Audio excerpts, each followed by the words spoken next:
தென்மேற்கு பருவமழை மற்றும் வடகிழக்கு பருவமழையின் காரணமாக சேலம் மாவட்டத்தில் உள்ள 46 ஏரிகள் அதன் முழு கொள்ளளவை எட்டியுள்ளன. மேலும் 35 ஏரிகள் 25% நிரம்பியுள்ளன. இதன் காரணமாக நிலத்தடி நீர்மட்டம் அதிகரித்துள்ளதால் விவசாயிகள் மகிழ்ச்சியில் உள்ளனர். இந்நிலையில் ஆங்காங்கே நிரம்பியிருக்கும் ஏரிகளை காண பொதுமக்கள் அதிக அளவில் திரண்டு வருகின்றனர். ஏற்காடு அடிவாரத்தில் உள்ள ஏரிகள் நிரம்பி ரம்மியமான காட்சியளிப்பதால் ஏராளமான பொதுமக்கள் வந்து ரசித்து செல்கின்றனர்.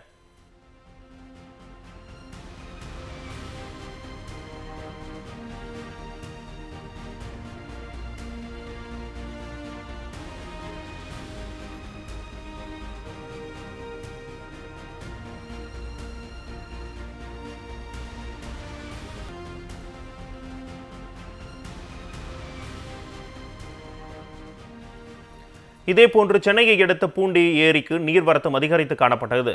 கொசஸ்தலை ஆற்றுக்கு 3வது நாளாக 9500 கன அடி உபரி நீர் வெளியேற்றப்பட்டு வருகிறது.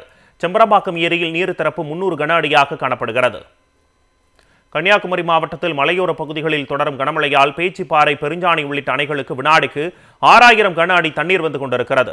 48 அடி கொள்ளளவு கொண்ட பேச்சிப்பாறை அணை நீர்மட்டம் 45.03 அடியாகவும், 77 கன அடி கொண்ட பெருஞ்சாணி அணையின் நீர்மட்டம் 72.57 அடியாகவும் உள்ளது. இதன் காரணமாக குளித்துறை, தாமிரபரணி ஆறு, கோதையாறு பகுதி மக்களுக்கு வெள்ள எச்சரிக்கை விடுக்கப்பட்டுள்ளது.